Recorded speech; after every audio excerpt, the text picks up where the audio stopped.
All right, diving deep today into one of the Pacific Northwest's most unsettling mysteries, Oh, yeah? the Mineral Washington murders, Right. also known as the Tube Sock killings. Yeah. And we're going to unpack not just the chilling facts of the case, but also some really intriguing aspects that might surprise even those who are familiar with the story. It's a case that truly highlights the complexities of criminal investigations, Absolutely. especially in a time before DNA profiling became a standard tool. Exactly. It's 1985, rural Washington state, and a series of unsolved murders has gripped the region, leaving behind more questions than answers. And of course, one of the most haunting aspects is that tube sock detail found tied around some of the victims' necks. Yeah. It became the case's grim moniker, but its meaning remains elusive. You know, it's a detail so unsettling that it almost feels staged. Oh, really? Yeah, like the killer was trying to mislead investigators. Wow. This tactic called staging is more common than you might think. Oh, okay. It's designed to throw investigators off the scent, create a false narrative. I see. Yeah. Okay, so let's unpack this. Sure. The first victims discovered were Stephen Harkins and Ruth Cooper, Right. a couple who went camping and vanished hikers, later stumbled upon a gruesome scene. What's fascinating here is Harkins was found shot in his sleeping bag. Oh, wow. It suggests that someone approached their campsite while they slept. While they were sleeping. Uh-huh. And then there's the detail about their dog also found shot dead nearby. Right.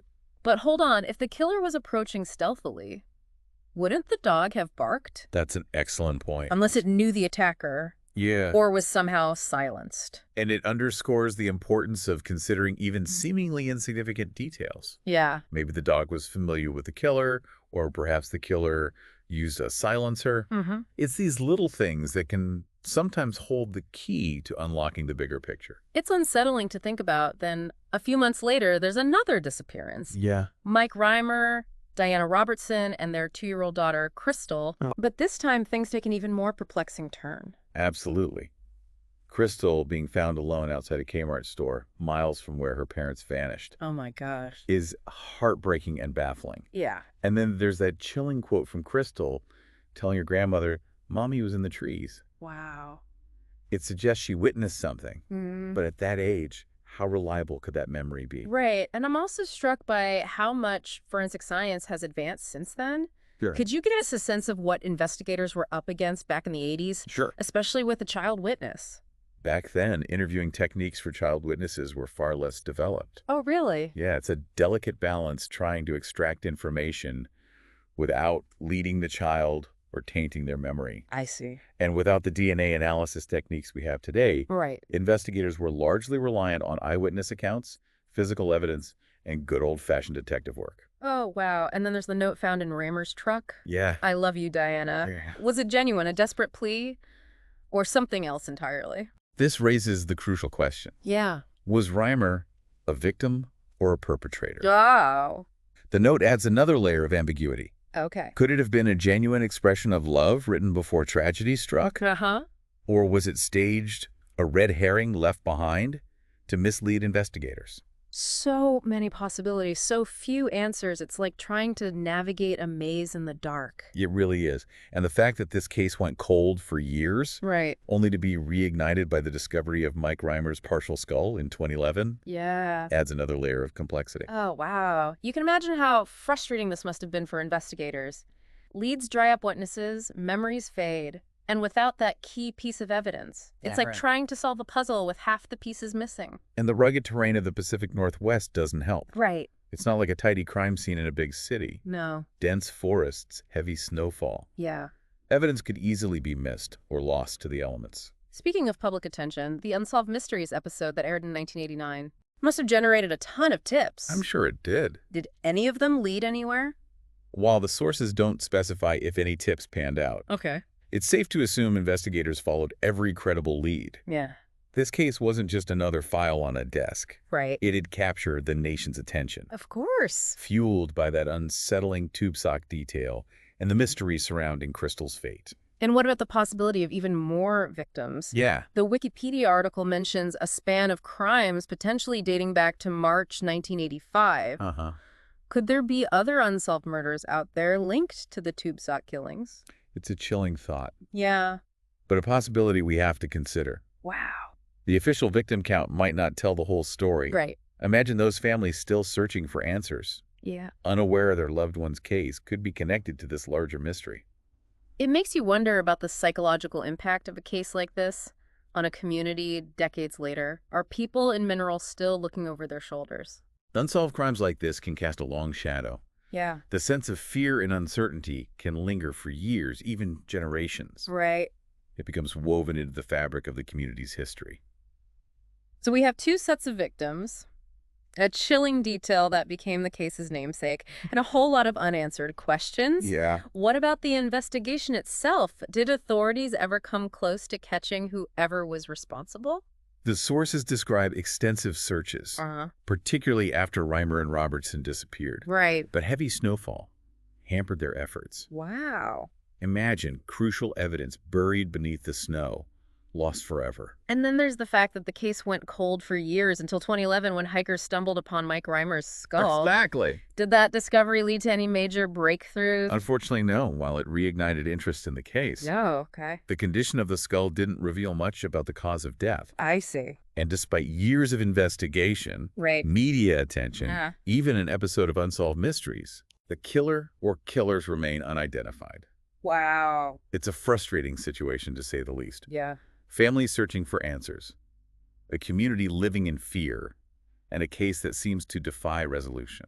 It truly highlights the challenges faced by law enforcement in these kinds of cases, doesn't it? It does. Especially back in the 80s with limited forensic technology compared to what we have today. Absolutely. Think about DNA analysis, for example, if this had happened today. DNA technology has revolutionized criminal investigations. Right. Back then, they were relying on fingerprints, ballistics, and eyewitness accounts, which, as we know, can be unreliable. Not to mention the vast, rugged terrain of the Pacific Northwest. Right. It's not like a contained crime scene in a big city.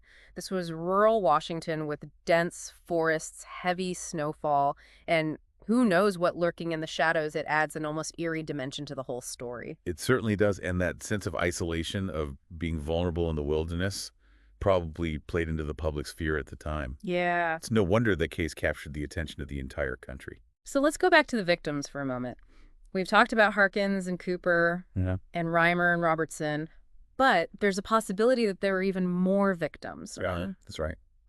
The Wikipedia article mentions a span of crimes that could potentially go back as early as March 1985. Yeah. And while it doesn't provide specific details, Okay. it's a chilling reminder that the official victim count might not tell the whole story. So there could be other unsolved murders out there potentially linked to the tube sock killings that we don't even know about. It's a possibility, though, we can't say for sure without further information. Right. But it does raise the question, Yeah. what if the killer or killers weren't finished when Reimer and Robertson disappeared? Oh, wow. What if they continued to operate in the shadows undetected? That's a truly unsettling thought. It means there might be other families out there still searching for answers, unaware that their loved ones' cases could be connected to this larger mystery. And it goes back to what you were saying earlier about the psychological impact on the community. Right. Imagine living with that kind of uncertainty, always wondering. And that's one of the most frustrating aspects of unsolved crimes. Uh-huh.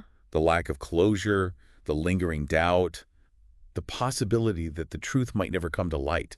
Yeah. It's something that stays with you even after the headlines fade. Wow. And that's why cases like this continue to fascinate us. Yeah. They tap into our primal fear of the unknown, of the darkness that can lurk in seemingly peaceful places. So what does this all mean after all these years, after countless hours of investigation, after national media attention? Are we any closer to understanding what happened in Mineral, Washington? It's hard to say the discovery of Reimer's skull in 2011 proved that the case is far from forgotten. But without new evidence, without a major breakthrough, it's possible that the tube sock killings will remain one of those enduring mysteries that haunts as a reminder. Yeah, it really is a sobering thought, but you're right, some cases just defy closure. But even if we can't solve the Mineral murders, maybe we can learn something from them. Right. What do you think? Are there any broader takeaways here for our listeners? Absolutely. This case underscores how complex, seemingly simple evidence can be. Mm-hmm. The tube sock, for instance, became a symbol of the case. Yeah, But its true significance remains unclear. right. Was it a vital clue, a random detail, or a deliberate attempt at misdirection? Wow. We may never know. So you're saying we should be cautious about jumping to conclusions based on surface level observations. It's a good reminder in this age of instant analysis and social media speculation. Precisely. Yeah. The mineral case highlights the importance of thorough investigation, Beach? critical thinking, and considering multiple perspectives. Right. It's a lesson that applies not just to true crime, but to life in general. Yeah. How often do we form opinions based on incomplete information? All the time. This case is a stark reminder to dig deeper, question assumptions, and be open to different interpretations. Well said. And for you listening to this deep dive, someone clearly fascinated by the tube sock killings, what would you say is the most important thing to keep in mind as you continue to explore this case? I'd encourage you to approach the information with a healthy dose of skepticism. Okay. Don't just accept the prevailing narratives or the most sensational theories. Right. Dig deeper, question assumptions, and always remember there's a human element to this story. Yeah.